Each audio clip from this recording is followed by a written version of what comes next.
At 9:17 on the morning of January 22nd, 1943, Second Lieutenant John George crouched in the ruins of an old Japanese bunker on Guadalcanal.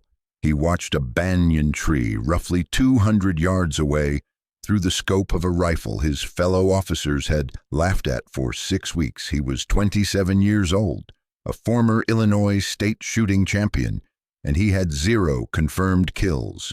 But now his battalion was being hunted by 11 Japanese snipers, and 14 American soldiers had been killed in just 3 days. The commander needed someone who could shoot, and George was the only man with a rifle built for precision.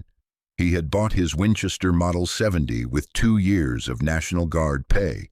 It was a bolt-action rifle with a hunting scope, not a military weapon. Other officers called it his mail-order sweetheart. When he arrived in the Pacific, the Marines and infantry around him carried semi-automatic Garands. His rifle looked like a toy to them, slow, old-fashioned, meant for deer, not war. But George believed in it. The Marines had handed the Army a tough situation. They had held Henderson Field, but had not cleared the Japanese from the jungle west of it. The terrain was full of massive banyan trees, perfect hiding spots for skilled Japanese snipers. They climbed before dawn, stayed all day, and waited for movement. One sniper killed a man filling canteens. Another shot 2 soldiers during a patrol. One man was killed from a tree his group had walked past twice. The night before, the battalion commander called George into his tent. He asked whether this strange hunting rifle was really worth anything. George told him about his competition records, groups the size of a fist at 300 yards, iron sight wins at 1,000 yards. The commander told him to prove it tomorrow morning. So on January 22nd, George moved into the captured bunker overlooking the coconut groves. He had no spotter, no radio operator, just a rifle, a canteen, and 60 rounds of ammunition. Through his low-power scope, he scanned the trees slowly, ignoring insects, birds, jungle noise, and focusing only on movement. At 9:17, a small branch shifted high in a banyan tree, more than 200 yards away. There was no wind. The second time it moved, George saw the outline of a head and shoulders. The Japanese sniper was watching the trail George's battalion used for supplies. George adjusted for wind, controlled his breathing, and squeezed the trigger. The rifle cracked, and the sniper fell 90 feet to the ground below. He knew Japanese snipers worked in pairs. Somewhere nearby, a second one was watching. At 9:43, he found him crawling down another tree, trying to escape. George shot him too. 2 shots, 2 kills. Later that morning, a bullet smashed into the sandbag inches from George's face. A third sniper had found him. After several tense minutes of searching, George spotted him 70 feet up in another tree and shot him out of it. By noon, he had killed 5 snipers. The men who mocked his rifle began asking if they could observe him, but he refused.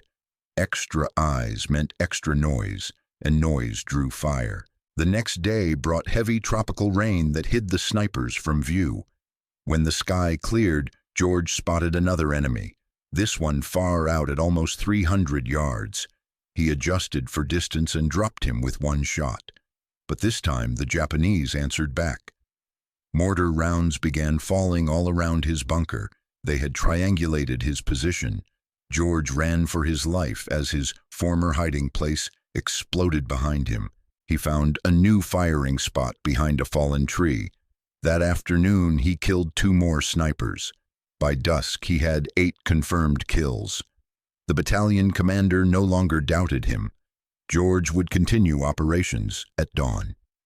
On January 24th, George changed positions again to avoid being predictable. From a cluster of rocks used by Marines weeks earlier, he spotted what looked like another sniper hiding in a palm tree.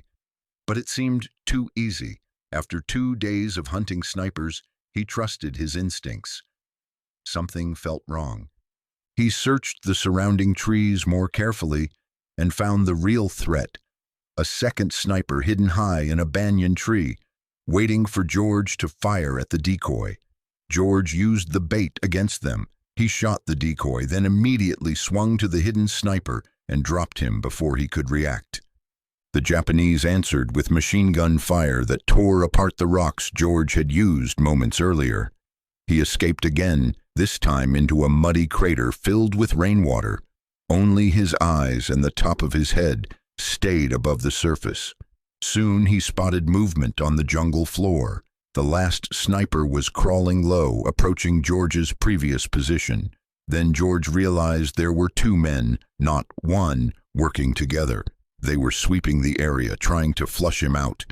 He stayed still and let them pass.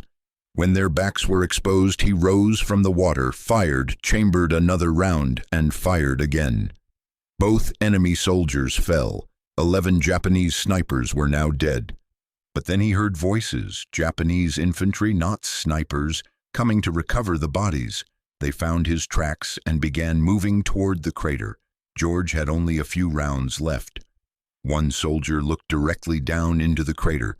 George shot him from the water, then fought off 2 more at the rim. Bullets cracked through the jungle as George escaped under fire.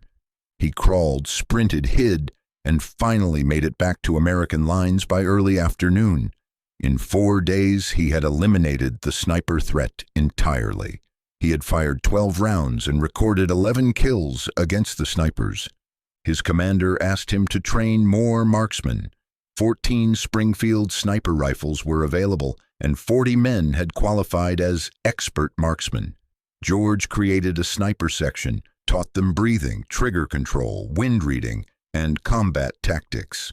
Within days, his teams were killing Japanese soldiers during patrols with the same precision he had used at Point Cruz. By February 9th, the sniper section had 74 confirmed kills without losing a single American. But during one mission, George was shot in the shoulder by a Japanese rifleman. He survived, recovered, and the Japanese soon evacuated Guadalcanal. George later joined Merrill's Marauders in Burma, carrying the same Winchester rifle, now modified to be lighter. He used it only a handful of times during long-range jungle operations, but proved again that skill mattered more than equipment. After Burma, George returned to the United States. He trained new infantry officers at Fort Benning, sharing everything he had learned about jungle combat and precision shooting. He still kept his Winchester, though he no longer used it in combat. After the war, he went to Princeton, then Oxford, and later worked in African affairs. In 1947, he wrote a detailed account of his experiences, not for fame, but to record the truth of jungle warfare. That manuscript became the book Shots Fired in Anger, which is still considered one of the best first-hand studies of World War II small arms combat. John George lived a long life. He died in 2009 at age 90. His Winchester Model 70 now sits in the National Firearms Museum. Most visitors walk past it without knowing what it did. It looks like an ordinary hunting rifle. But it was the rifle that cleared the Point Cruz groves when an entire battalion could not.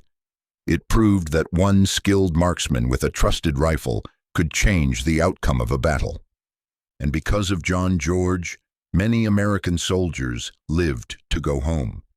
His story reminds us that real heroism often comes from quiet men with steady hands and calm minds, men who refuse to disappear into history.